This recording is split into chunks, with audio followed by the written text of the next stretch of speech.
I know hindsight really is 2020, but how would have the pandemic played out if it wasn't as politicized?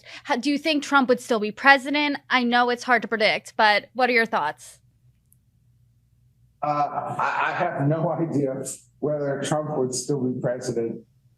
He probably would have had a much better chance had he, in fact, been able to get bipartisan cooperation, create a task force, that was like that.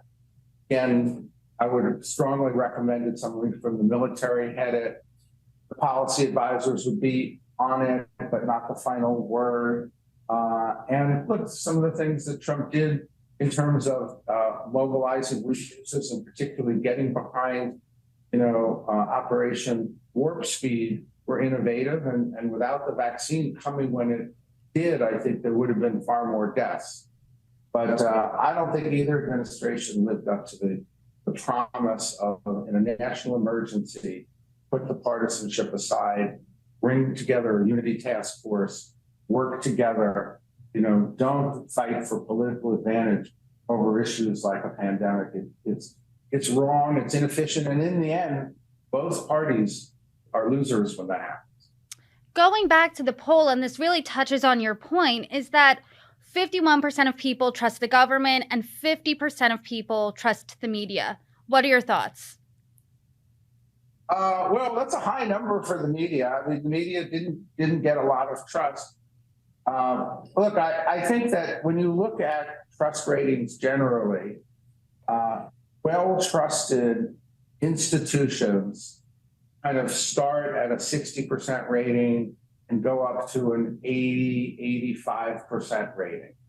If I look at recent ratings in our polls, the Harris poll that I'm chairman of, we have very high ratings for the military, high ratings for Amazon, Google, very low ratings for Facebook. But when something becomes politicized, its ratings become 50-50. Mm-hmm. Half the people like it, half the people don't like it.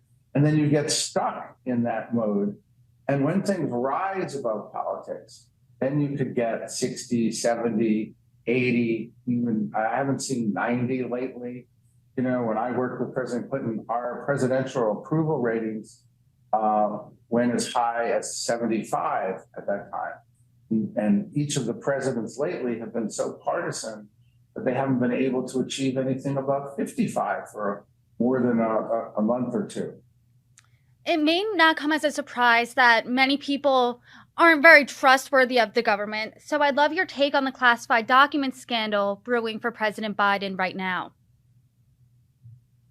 Well, I do think that the classified documents scandals are a little bit of a diversion in the sense that these laws on classified documents were never meant to ensnarl a president, a vice president, secretary of state.